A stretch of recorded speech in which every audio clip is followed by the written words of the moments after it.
Hi guys, it's Darren here from Voodoo. I'm going to show you how to make these Trench Crusade bolt action type trench blocks. Now obviously they're going to be modular and you can stack them. These are 3 centimeters tall and 6 centimeters if they're stacked. You can see we've got a nice wood texture there on the sides and a nice mud texture on top. So let's get on with it. The first thing I do is get a pencil. This one's a 2H, so it's quite a hard pencil, not too sharp but sharp enough. And let's just start by drawing the posts out. So you want to, in each corner you want to draw some posts, and I'll just turn it around this way. And then we're going to make the wall. So you don't have to be too exact with this. Just making indentations in the foam. What's the best way to show you? Now with this I go halfway between the post, finger as a guide down the edge of the foam, and just draw a line to the other half of the post and turn it round and repeat the process. Again, it doesn't matter if you go a bit wobbly. In fact, wobbly is good. It doesn't have to be a perfectly straight line. You don't want it to be too perfect because it is an old wooden fence after all on the side of a trench. And last one. So there we have the basic top of the fence. Now what I do is I just divide it, so roughly halfway. Again, it's very rough because you don't want all the panels exactly the same, and just keep going half and half like so. And like I said, you don't have to be exact with this. The more variety, the different thickness of panels, the better. And these take, when I'm not recording, I've just tested, these take 10 minutes to texture. Well, actually about 8 minutes, but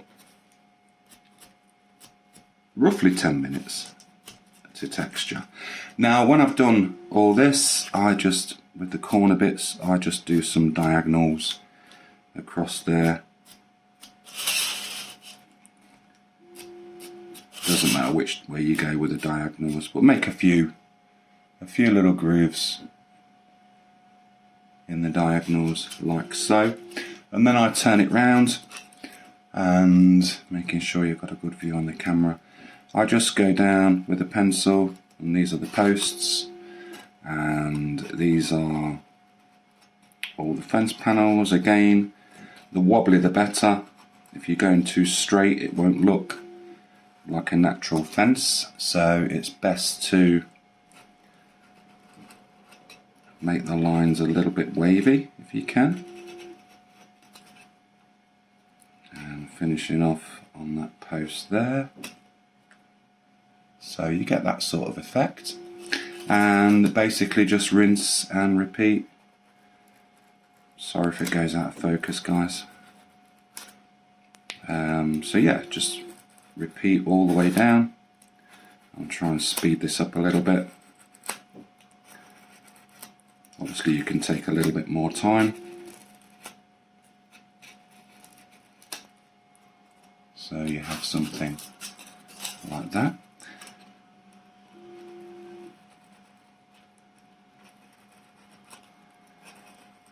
And then we're just going to add some random lines in this wood. You could also use a soldering iron for this as well. A soldering iron would be pretty good.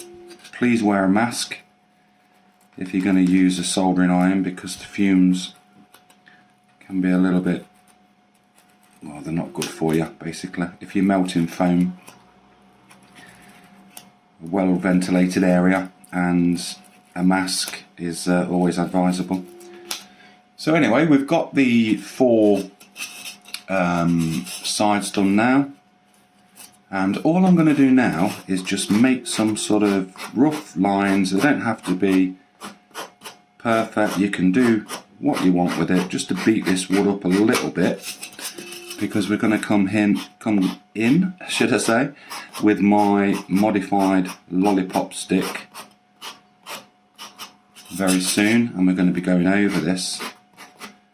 So just some random lines. Don't be afraid you've messed it up, because the next step is going to clean all these lines up, and you are going to sort of faintly see them. So there you go, we've just gone roughly with a pencil. Now this, I'll just move this out of the way, hopefully you can see that. Just bring that a little bit closer. There you go.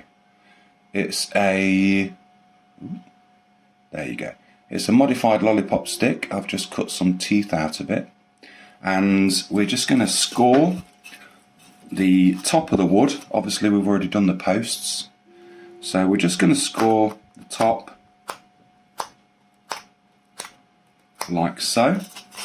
And pressing on reasonably hard, not too hard that you actually break the foam. But you want a decent, see that? You want to get some decent pressure on there, but like I've said, not too much, so you're actually ripping the foam and squashing it too much. And you can see how already this is shaping up rather nice. Now on the sides, it's a bit of a crazy one. It doesn't matter if you go over it too many times, and just watch this, guys.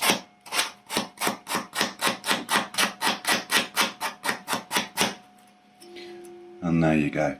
You can see you've added a nice wood effect in a matter of seconds. So we'll rinse and repeat. We'll do the other side. And you can see all those grooves, those hard pencil lines that we made in there. It just adds a little bit of age to the wood. If you can see it's picking up on my camera or not.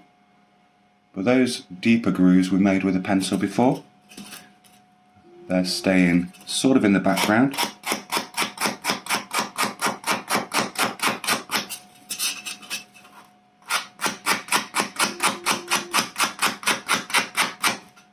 And there you have it. And for the texturing, the top, I've got this garden rock, my trusty old garden rock. I wouldn't use foil because it's not going to be good enough to get a deep texture. So just find yourself a little bit of a lumpy old rock in the garden if you can, and basically trying to avoid the wooden edges. You've got to be a little bit careful with this step because I don't really want to squash the wood. Just go around the outside to start with, doing a little bit of careful texturing, and then just roll and roll. So you can see in a matter of seconds we're actually creating a lovely mud texture on top of this piece. Don't have to press on too hard for this, just let the rock do the work, and any bits you think aren't good enough you can just go over them, and there you go. In a matter of, I don't know how long that's took us, 9 minutes almost, we have a textured trench, a modular trench piece. And to finish it off, what I normally do is get a cocktail stick and just snap the very sharp bit off. You can see this side is pretty sharp. This side I've probably snapped maybe a mil or two off. And then what I like to do is, there's no method to this, the more random the better. Basically I just go along making some holes, avoiding the posts if you can, and there you go. And rinse and repeat, do the other sides, up and down. Try not to be too level with them. You do want some variety.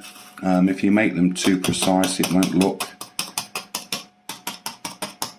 as good as just randomly doing it. And last side, I think, unless we've got one more. And there you go. How quick is that? So you now have a 4-inch modular trench. And obviously with this, if you want a bigger trench, you can stack them.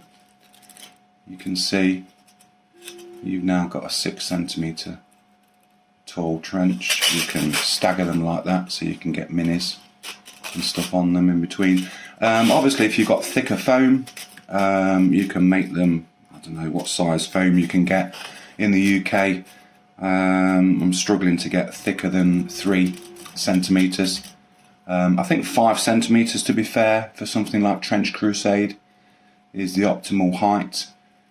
Bolt action these will obviously be okay for.